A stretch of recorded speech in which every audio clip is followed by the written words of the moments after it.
He stood frozen in the doorway, the sound of his suitcase dropping to the floor echoing through the house like a gunshot. What he saw next shattered every sacrifice he had ever made, and in that moment he realized that money could build empires, but it could never protect the heart from betrayal. If he walked away now, his life would stay comfortable. If he stayed, everything would change forever.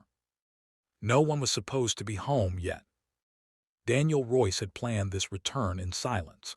After 7 years of sleepless nights, failed startups, humiliating losses, and one final miraculous success that turned him into a multimillionaire, he wanted to surprise the two women he loved most, his mother Margaret and his fiancée Vanessa. He imagined laughter, tears, his mother's trembling hands on his face, whispering prayers of gratitude, Vanessa running into his arms, proud at last of the man she once doubted.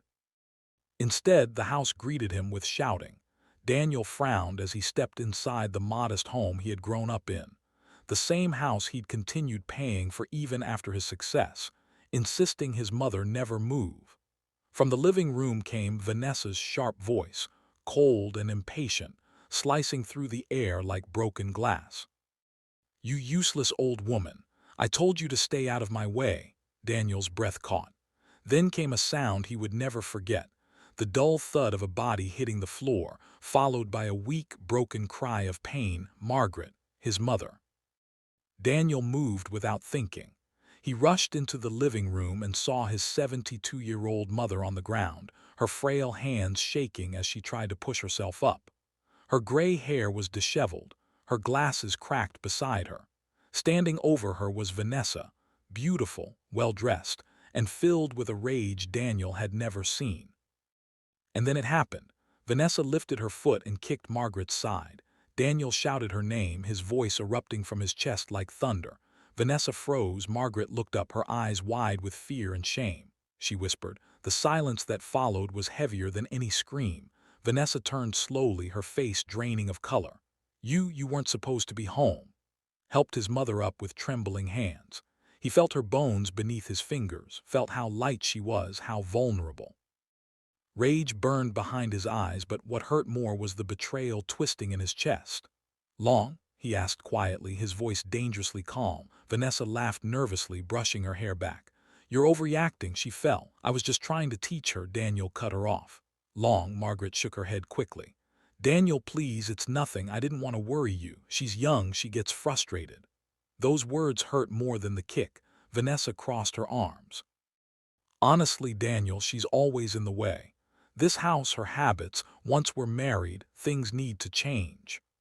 Stared at the woman he had planned to spend his life with, and in that moment he realized something terrifying.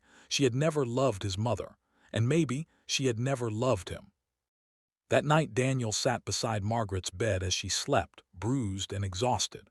Memories flooded back, his mother working 2 jobs, skipping meals so he could eat, selling her wedding ring to pay for his college application fees. Every success he had was built on her sacrifices, and now he had failed to protect her. Daniel made a decision that would shock everyone who knew him. By morning, Vanessa would learn that money could disappear overnight, but consequences never do. By sunrise, the woman who believed she was marrying into millions would lose everything, and the son she underestimated would teach the world a lesson so powerful it would echo far beyond that small living room. Vanessa woke up confident. She hummed as she got dressed, already imagining the wedding, the mansion Daniel had promised, the life she believed she deserved. She assumed last night had been a misunderstanding, something money and charm could smooth over. She walked into the kitchen and stopped cold. Daniel sat at the table, calm, composed, dressed in a tailored suit.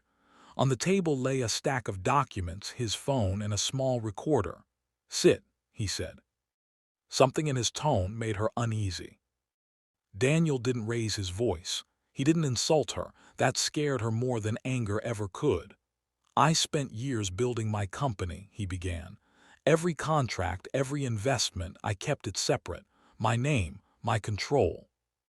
Vanessa swallowed. "I also installed cameras in this house," he continued, pressing a button on the recorder. Vanessa's voice filled the room, screaming, insulting, threatening. Then the sound of a kick. Margaret crying. Vanessa collapsed into the chair. "You were going to marry me," she whispered. Daniel nodded. "I was, and I was going to make you a partner in everything."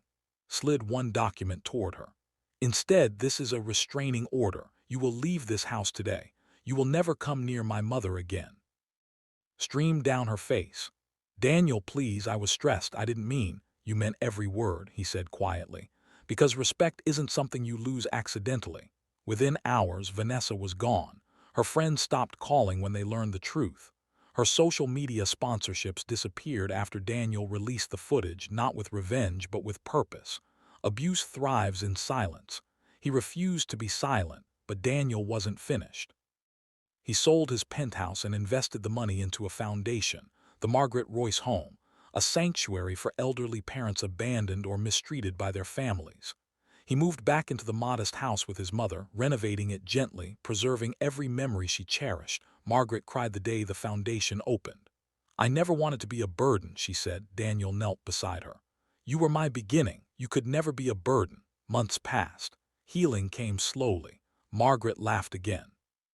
Daniel learned that success wasn't measured in bank accounts, but in the people you protect when no one is watching. On the anniversary of his return, Daniel stood before a crowd, sharing his story. "If you ever have to choose between wealth and humanity," he said, "choose humanity, because money can be rebuilt, character cannot." The video went viral. Millions watched. Thousands changed how they treated their parents that very night. And somewhere a mother slept peacefully, knowing her son had finally come home, not as a millionaire but as a man.